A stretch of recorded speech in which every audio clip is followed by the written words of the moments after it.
मशाल news network या लोकप्रिय चॅनलवर आपलं स्वागत आहे। आता आपण आलो आहोत जिल्हाधिकारी कार्यालय पालघर येथे। आपण पाहू शकता आमरण उपोषणासाठी भूमिपुत्र संघटनेचा पाठिंबा घेऊन इथे काही कुटुंबीय बसलेले आहेत। आपण बघू शकतो मौजे आंबोली तालुका डहाणू येथील एका आंबोली येथील या लाशा सोन्या कांबडी या आदिवासी कुटुंबावर अन्याय झालेला आहे। आपण पाहू शकतो तर ते जिल्हाधिकारी कार्यालयासमोर उपोषणासाठी बसलेले आहेत। आमरण उपोषण हे आहे। यांची जी जमीन आहे मालकी हक्काची जमीन, या मालकी हक्काच्या जमिनीवर एका परप्रांतीयाने कब्जा करून ती जमीन बळकावण्याचा प्रयत्न सुरू ठेवलेला आहे। तर या संदर्भात आपण अधिक माहिती घेणार आहोत। आपल्या सोबत आता जे कांबडी ज्यांच्या जमिनीवर अतिक्रमण झालेलं आहे ते आपल्या सोबत आहेत। आपण त्यांच्याशी जरा बातचीत करणार आहोत। नमस्कार बाबा। नमस्कार। हां, काय नेमकं प्रकरण आहे? काय अन्याय झाला आहे तुमच्यावर? साहेब, आमची जमीन आहे, इथे उठून भय येऊन आणि आमच्या जमिनीवर कब्जा केला आणि घरं बांधलं आणि आता सांगतात काय तुमची जमीन नाही आमची जमीन आहे असं आम्हाला दमदाटी देतात आणि आमच्यावर केसी बेसी हे लोकांनी केले। या संदर्भात तुम्ही आधी काही तक्रार केली आहे का प्रशासनाकडे? नाही, आम्ही पहिले हे दिले होते तर जामी साहेबला आमची जमीन आहे। आमचा निकाल डहाणूला पण लागला आणि मुंबईला हायकोर्टाला पण लागला, तरी इथे आता परत हे लोक दबावून ठेवतात।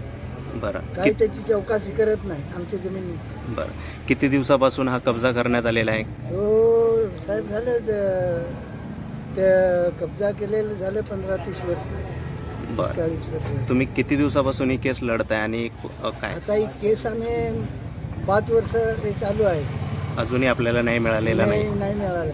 हे न्याय देतो मुंबईच्या कोर्टाने दिला, हायकोर्टाने, डहाणूचे तहसीलदार कोर्टाने पण दिला, पण हे लोक दाबून ठेवले, त्याचं अजून काही हे केलं नाही। बरं, यामध्ये आम्ही सांगतो आमची जागा आहे, आमची जागा खाली करून द्या, आम्हाला तुमचं काही नको, आमची जागा खाली करून द्या।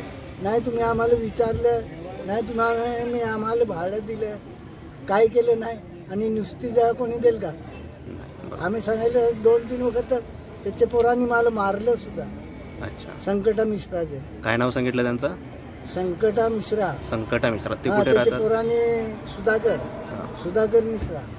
बरं, या संदर्भात पोलिसात तक्रार केली आहे तुम्ही मारहाणी नंतरची? हा, केली होती ना।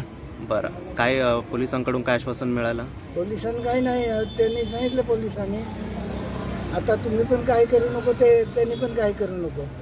हे आमचे माझ्या म्हातारीला पण त्यांनी मारलं। बरं, याच आधी या जमिनी संदर्भात जे काही व्यवहार होते ते संकटा प्रसाद मिश्रा जे आहेत त्यांच्याशी काही व्यवहार झाला होता का? नाही साहेब, कागदोपत्री काही आमचा झाला। बरं, मग ही तक्रार जेव्हा तुम्ही नोंदवली त्यावेळी वरिष्ठ जे अधिकारी आहेत, संबंधित जे तिकडचे अधिकारी असतील डहाणू मधील, त्यांना काही पत्रव्यवहार केला होता का? व्यवहार दिला आम्ही हे केस झाल्यावर। बरं, मग त्यांनी काय सांगितलं?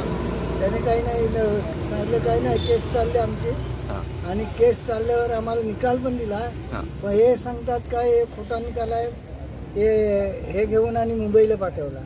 मुंबईच्या हायकोर्टाने पण आम्हाला निकाल दिला, तरी अजून केस आता परळला टाकलेले आहे। बरं, संकटा प्रसाद मिश्राचं आता काय म्हणणं आहे नक्की? आता काही नाही, आमच्याशी नाही बोलत। बरं, ठीक आहे। मग आता हे उपोषण तुम्ही आता आमरण उपोषणासाठी तुम्ही आज इथे बसलेला आहात आजपासून, तर समजा तुम्हाला यामध्ये न्याय मिळाला नाही तर तुम्ही इथेच बसून राहणार आहात की आणखी काही?